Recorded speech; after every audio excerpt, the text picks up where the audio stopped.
Hey, so welcome back, and here's another Leetcode problem. So today we're doing one called count strictly increasing subarrays. And so all that we're given here is an array called nums, and we just want to see what is the number of subarrays that are in strictly increasing order. So what is a subarray? Well, that's just a contiguous part of an array, and what that really means is just a portion of the array that's kind of all in a row. And so that could be like 1, 3, 5. You could do something like 4, 4. And then also just one number also works. So something like 6. So contiguous just means all in a row. So you can't skip over numbers, if that makes sense. All right. So the only other constraint here is we want to return the count of those subarrays that are also all in strictly increasing order. And so what that means is basically something like 4, 5, 6. Those are all in increasing order, but something like 4, 4 doesn't work because strictly means like greater than. It can't be something like greater than or equal to. And then also naturally 4 then 3, that is not increasing, so that wouldn't work as well. All right, so now how do we solve this? Well, there's two ways that I found going about this that felt intuitive. The first way I thought of was, okay, what if we use the stack here? We just thought about going from left to right, all right? So that's how I did in my head when I was just literally just thinking, how would I normally solve it with pen and paper? And so we can imagine here, what if we keeping track of, like, what's the current max kind of subarray that we can make that's valid? And in this case, if we start at 1, that works. We see if we add 3, that's also increasing. We add 5 now, that's also increasing. But once we get here with 4, if we add that, that's no longer valid. And so how do we figure out within this particular list how many valid subarrays are within here? Well, it's true that if this subarray is completely valid, all the possible subarrays within this array is actually valid. So let's just figure out what's the number or the combinations of subarrays within this size of list. And that's actually something you learn in high school. And all that formula is just n times n plus 1 divided by 2 here. And so that would just give you like what's the number of like possible subarrays within this many numbers. So n just represents the size of that list. Okay, so let's go ahead and implement this first, and then we'll look at how do we take this and optimize it to go from O of n space complexity to O of 1. All right, but this is very quick, so let's just implement this. So we have that stack and we're wanting to return some particular number or a count of these valid subarrays.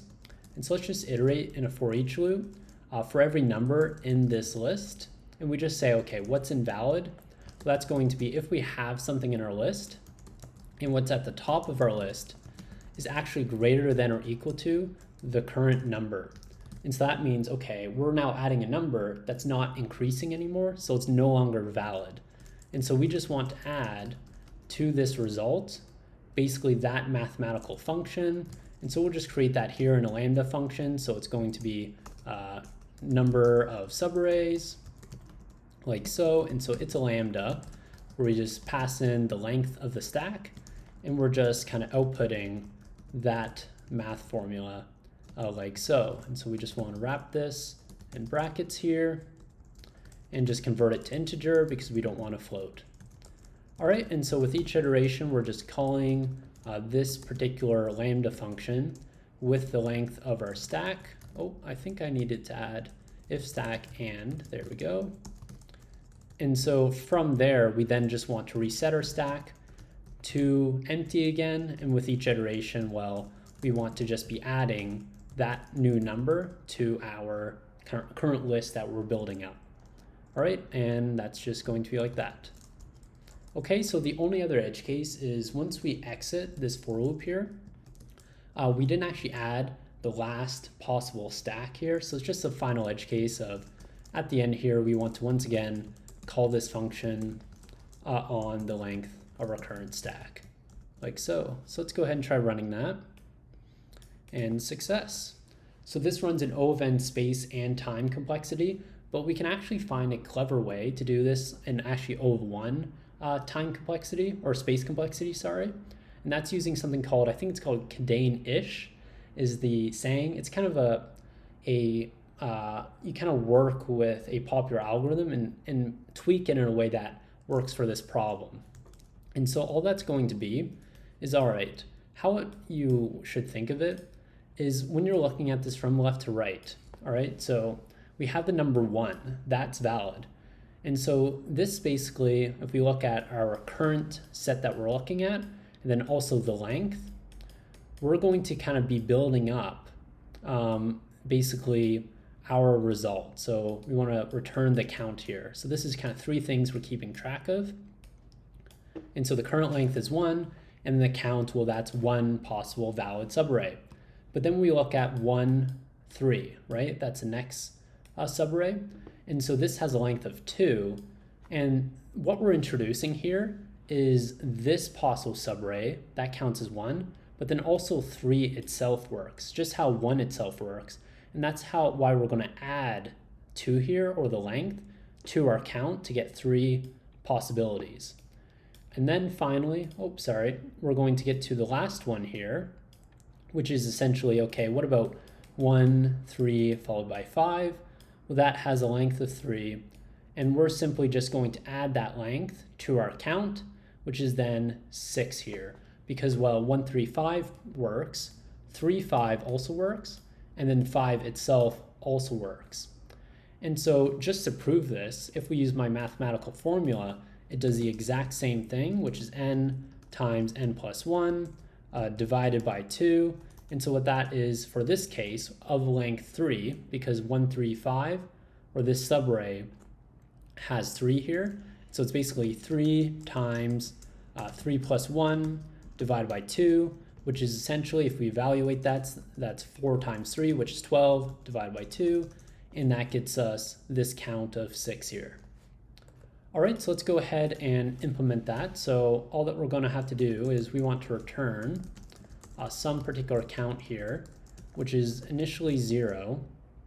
And so with that, we want to be keeping track of also the length here.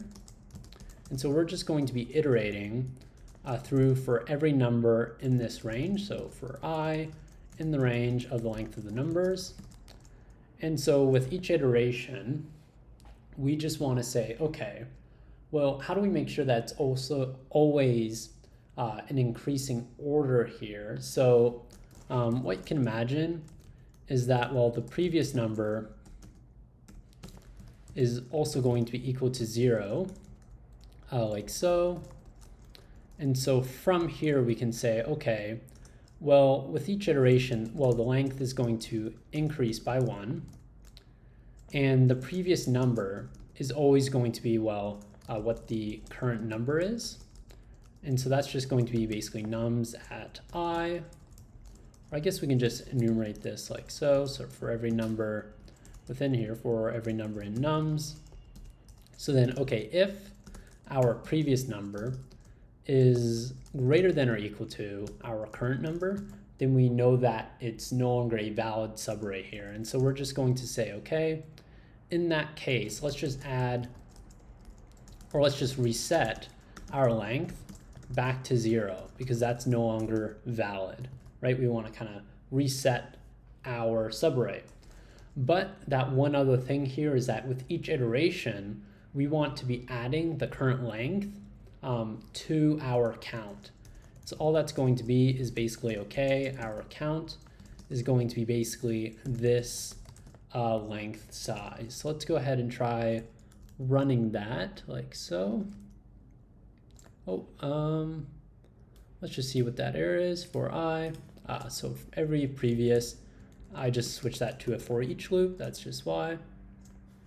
Okay, and let's just see what else is here. I think with each iteration we want to invert it. Yeah, so you just want to add the current number. So you're just appending that length before you append the length to our current count. So that's just all the edge case there. But once again, what we're doing is that kind of 3-step column that I just showed you. You might want to refer to that table that I just showed you. But we're just basically taking this from O of 1 space complexity, or O of n space complexity, to constant space, which is a great benefit that we're gaining from this approach. I find it less intuitive, but I think with that proof that I just did, how it really just equates to that mathematical function would be enough to kind of push this approach over the edge, I think. But yeah, so let's go ahead and just make sure this runs and success. So yeah, once again, O of n time complexity and constant space. But I recommend really honing in on understanding how to implement and try to come up with those two approaches. I felt like you could learn a lot using that stack or monotonic stack approach, which is why I showed you at first. I don't think it's really necessary to be able to know that formula as a prerequisite if you're in an interview. If you're doing this for Leetcode and it's competition, you need to know that because you won't be able to pass it. But for an interview, if you can't think about, okay, how I would come up with that formula, often you could just say, okay, I would create this lambda function and just add a comment that this would return that number of subarrays if you can't think of it. That's something you can do, and I highly recommend it. All right, so yeah, that's about it, and hope it helped a lot. All right, thanks for watching, and I'll see you later. Bye.